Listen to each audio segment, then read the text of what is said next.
जिसने हाथ में कलम थमा दी, अक्षर ज्ञान सिखाया है, जिसने संस्कार का मुझको अनमोल पाठ पढ़ाया है, जिसने जमीन से उठाकर उड़ान दी मुझको, जिसने इस दुनिया में पहचान दी मुझको, जिसने सही गलत का मुझको आईना दिखा दिया, जिसने इस माटी के पुतले को जीना तक सिखा दिया, राम कसम उनके उपकार भुला ना पाऊंगा, राम कसम उनके उपकार भुला ना पाऊंगा, इसीलिए सबसे पहले उनको शीश झुकाऊंगा, इसीलिए सबसे पहले मैं उनको शीश झुकाऊंगा। और गुरु को कर चरण वंदन, प्रभु को प्रणाम करता हूं, गुरु को कर चरण वंदन,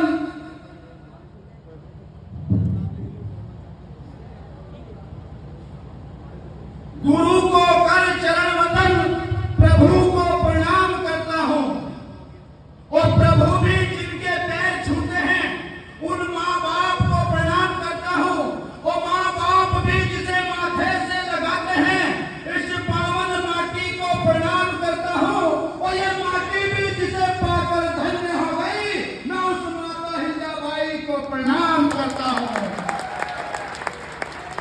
मैं उस माता हिंजाबाई को प्रणाम करता हूं।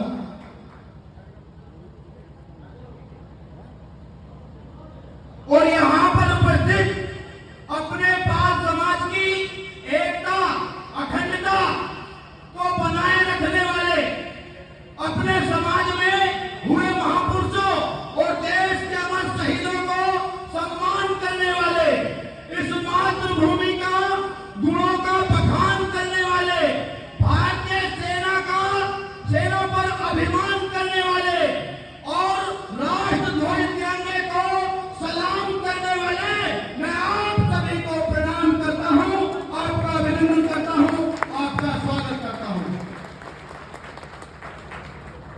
मैं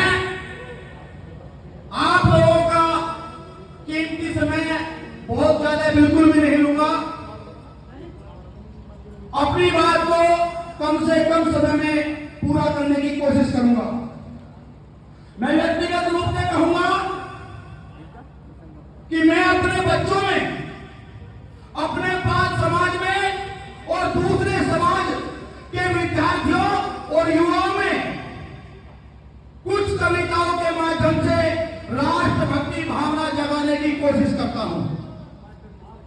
और आप लोगों के समक्ष कुछ पंक्तियों के माध्यम से बताना चाहूंगा कि मैं अपनी कविताओं में क्या लिखता हूं। बिना किसी भूमिका के आपको सीधे सीधे पंक्तियों से जोड़ने की कोशिश करता हूं, बस आपका ध्यान चाहता हूं कि आज बता दूं अपनी कविताओं में क्या लिखता हूं मैं, आज बता दूं अपनी कविताओं में क्या लिखता हूं मैं। जो हर तरह से वतन पर लुटाई जाए वो जवानी लिखता हूं मैं, हंसकर चूम लिया फांसियों को वीरों ने, उनकी याद वो कहानी लिखता हूं मैं। राष्ट्रहित घास वाली रोटियां भी खाई गई, ऐसे महाराणा स्वाभिमान लिखता हूं मैं। अरे पन्ना ने लाल दिया उदय को बचाया था, पन्ना ने लाल दिया उदय को बचाया था, ऐसी मां और दूध मुहे बच्चों की कुर्बानी लिखता हूं मैं, ऐसी मां और दूध मुहे बच्चों की कुर्बानी लिखता हूं मैं देश के अमर शहीदों को महान लिखता हूं, मैं देश के अमर शहीदों को महान लिखता हूं, वीरों की वीरता गौरवगान लिखता हूं, मैं भारत भूमि को वीरों की खान लिखता हूं, मैं अपनी कलम से जय जय हिंदुस्तान लिखता हूं, मैं अपनी कलम से जय जय हिंदुस्तान लिखता हूं। मैं उस तरह की बात करता हूं जिसके लिए पृथ्वीराज चौहान लड़े, जिसके लिए वीर शिवाजी तलवार लेकर लड़े, जिसके लिए महाराणा ने घास की रोटी खाई, जिसके लिए लड़ी महारानी लक्ष्मीबाई, जिसके लिए बलिदानियों ने अपना सर कटाया, जिसके लिए दरिया खून का बहाया, जिस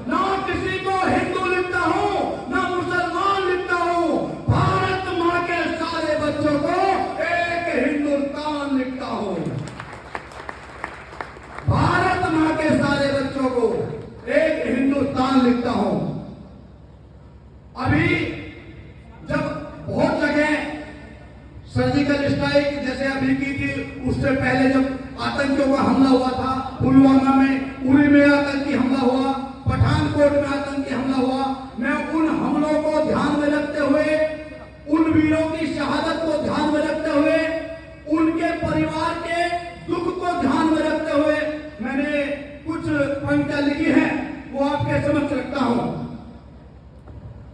कि देश मेरा गुलाम रहा, कुर्बानी दी आजाद हुए। पर ध्यान चाहता हूं आपका अच्छा लगे तो मुझे तालियों से आप आशीर्वाद दे सकते हैं, अच्छा नहीं लगे, कोई बात गलत बोलूं तो हाथ खड़ा कर विरोध करना, मैं अपनी जबान को लगाम दूंगा, अपना स्थान ग्रहण कर लूंगा। देश मेरा गुलाम रहा, कुर्बानी दी आजाद हुए। देश मेरा गुलाम रहा, कुर्बानी दी आजाद हुए।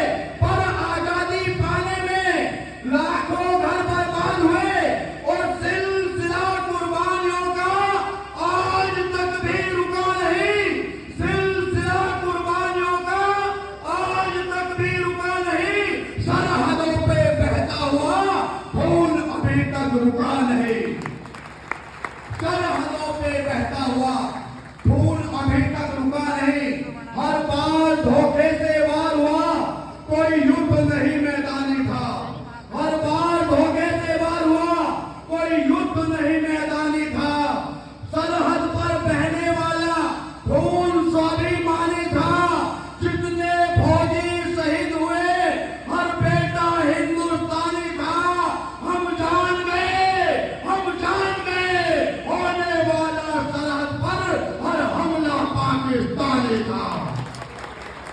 हम जान गए, फिर भी शांति दूत बनकर हम शांति दूत बन जाते हैं। दुश्मनों से मिले हुए जख्म भूल जाते हैं, उन भारतीय बेटों की शहादत भूल जाते हैं। एक बात और कहना चाहूंगा कि सरहद पर जवान तिरंगा साथ में इसलिए रखते हैं ताकि जंग जीतने पर विजय ध्वज लहरा सके, लेकिन उस तिरंगे को विजय ध्वज नहीं बना पाते। उस तिरंगे का होता क्या है, मैं इन पंक्तियों में आपके समक्ष बताने की कोशिश करता हूं कि फिर भी शांति दूत बनकर हम दुश्मन को गले लगाते हैं। फिर भी शांति दूत बनकर हम दुश्मन को गले लगाते हैं। लेकर जख्मों को छाती पर दुश्मन को दोस्त बनाते हैं। भारत के बेटे बलवेदी पर अपनी बलि चढ़ाते हैं। विजय तिरंगा नहीं लहराते, तिरंगा शहीदों को उड़ाते हैं। विजय तिरंगा नहीं लहराते, तिरंगा शहीदों को ओढ़ाते हैं। और जब तिरंगा विजय ध्वज न बनकर शहीदों का कफन बन जाता है, तब तिरंगे को कैसा लगता होगा, ये मैं अपनी कल्पना आपके समझ 4 पंक्तियों में रखता हूं। अगर आपको अच्छा लगे, मान लगता है कि ऐसा होता होगा, तब आपका आशीर्वाद चाहूंगा कि दर्द उसको भी होता होगा, दर्द उसको भी होता होगा जो सरहद पर होता होगा। कोई राह देखता होगा उसकी, कोई उसका भी अपना रोता होगा। अरे शहादत की कीमत लगाने वालों, तुमको दर्द क्या होता होगा। मैं कहता हूं शहीदों से निपटकर तिरंगा रोता होगा। मैं कहता हूं शहीदों से निपटकर तिरंगा रोता होगा। और कब तक बेटों की गर्दन दुश्मन से कटवाओगे? कब तक बेटों की गर्दन दुश्मन से कटवाओगे? कब तक अमर तिरंगे को फौजी का कफन बनाओगे? कब तक बूढ़े कंधों पर बेटों की अर्थी उठाओगे? कब तक छोटे बच्चों से पापा की चिता जलवाओगे? कब तक छोटे बच्चों से पापा की चिता जलवाओगे? रोते रोते सूख चुका है माता की आंखों का पानी। रोते रोते सूख चुका है माता की आंखों का पानी। हफ्ते भर की नई दुल्हन ने दी सुहाग की कुर्बानी। राखी रहा देखती रह गई जिस भैया की बहन दीवानी। आंसू पोंछ के बच्चा बोला, ध्यान चाहता हूं आपका, वीरों के घर में वीर पैदा होते हैं, शेरों के घर में शेर पैदा होते हैं। एक बच्चा जिसका पिता सरहद पर भारत मां की सेवा में शहीद हो जाता है, वो अपने पिता को अंतिम विदाई देते हुए दुश्मन के लिए क्या कह सकता है? उस बच्चे का साथ पढ़ता हूं कि रोते रोते सूख चुका है माता की आंखों का पानी, हफ्ते भर की नई दुल्हन ने दिल सुहाग की कुर्बानी, राखी रहा देखती रह गई जिस भैया की बहन दीवानी। आंसू पोंछ के बच्चा बोला, मैं पापा का बदला लूंगा, मैं भी तो हूं हिंदुस्तानी, मैं पापा का बदला लूंगा, मैं भी तो हूं हिंदुस्तानी। खून देखकर अपनों का हम सबका खून खोलता है। अगर ऐसा आपको लगता है कि अगर ऐसा होता है, तब आपका आशीर्वाद चाहूंगा, आपके साथ में, आपके साथ वालों के साथ में, या आपके घर परिवार में, या कोई साथी बच्चा तक अगर ऐसा कहता है, तब आपका मैं आशीर्वाद चाहूंगा कि खून देखकर अपनों का हम सबका खून खोलता है। खून देखकर अपनों का हम सबका खून खोलता है। मैं पाकिस्तान खत्म करूंगा, हिंद का बच्चा बच्चा बोलता है। मैं पाकिस्तान खत्म करूंगा, हिंद का बच्चा बच्चा बोलता है। अब सुनो देश के जिम्मेदारों, हाथ खोल दो सेना के। ये बात मैं देश के जिम्मेदार लोगों से कहना चाहता हूं कि सुनो देश के जिम्मेदारों, हाथ खोल दो सेना के। जिनकी दहाड़ दबा रखी है वो शेर खोल दो सेना के। जो पाकिस्तान का निकाल कलेजा लाएंगे वो वीर छोड़ दो सेना के। पाकिस्तान का निकाल कलेजा लाएंगे वो वीर छोड़ दो सेना के। और मैं उस सेना की बात कर रहा हूं, याद करना। और सभी जानते होंगे जितने युद्ध पाकिस्तान के साथ में हुए हमेशा भारत की जीत हुई है। तब बताना चाहता हूं कि मैं उस सेना की बात कर रहा हूं जिसने सन 48 में अनोखी रणनीति बनाई थी, जिसने सन 48 में अनोखी रणनीति बनाई थी। जब पाकिस्तानी कुत्तों को जी भरकर धूल चटाई थी, जिसने सन 65 में दुश्मन के छक्के छुड़ा दिए, वीर अब्दुल हमीद ने पाक के टैंक टकरा दिए, जिसने सन 71 में बड़ा विकराल रूप बनाया था, 93,000 पाकिस्तानियों से चरणों में मस्तक झुकवाया था। यह रिकॉर्ड पूरे वर्ल्ड में भारतीय सेना के नाम है कि अपनी पर आ जाए तो लाखों की संख्या की सेना को भी हथियार डालने पर, घुटने टेकने पर मजबूर कर सकती है।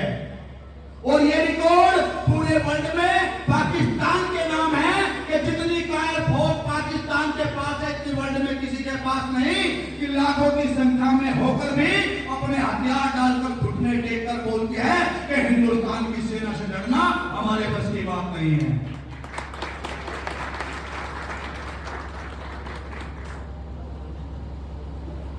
तब उस सेना के बारे में मैं बात कर रहा था, तब कहता हूं कि दुश्मन हार पुरानी भूल चुका है, दुश्मन हार पुरानी भूल चुका है, फिर से याद दिलाना है। पुश्ते भी उसकी याद करेगी, ऐसा सबक सिखाना है। पुश्ते भी उसकी याद करेगी, ऐसा सबक सिखाना है। ये रोज रोज का होने वाला खूनी खेल खत्म करो। ये भारतीय सेना की ओर से कुछ पंक्तियां इस कविता की अंतिम पंक्तियां आपके समक्ष रख रहा हूं।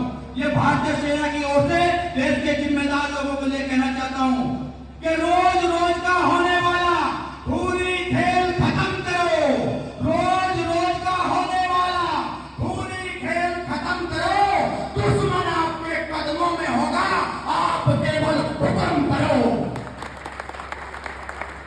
दुश्मन आपके कदमों में होगा, आप केवल हुक्म करो। और भारतीय सेना कैसा कर सकती है, उनके सम्मान में इस बार आपकी तालियां देखना चाहता हूं। अंतिम पंक्तियां रख रहा हूं इस कविता की आपके समक्ष। ये खूनी खेल नहीं रुका तो, ये खूनी खेल नहीं रुका तो सेना बागी हो जाए। क्योंकि जब सर से पानी ऊपर गुजरता है तो उभरना पड़ता है। अगर दुश्मन हद से गुजरता है तो हद से गुजरना पड़ेगा। तब कहता हूं ये खूनी खेल नहीं रुका तो सेना बागी हो जाएगी, और सेना बागी हो गई तो बड़ी तबाही हो जाएगी। उस होने वाली तबाही का कोई समाधान नहीं होगा। उस होने वाली तबाही का कोई समाधान नहीं होगा। शर्त लगा लो दुनिया में पाकिस्तान नहीं होगा। शर्त लगा लो दुनिया में पाकिस्तान नहीं होगा। मुझे नहीं पता मैंने कैसा बोला, कैसा पढ़ा, वो आपने देख लिया। एक बार मेरे साथ जोरदार जयकारा लगा दीजिए।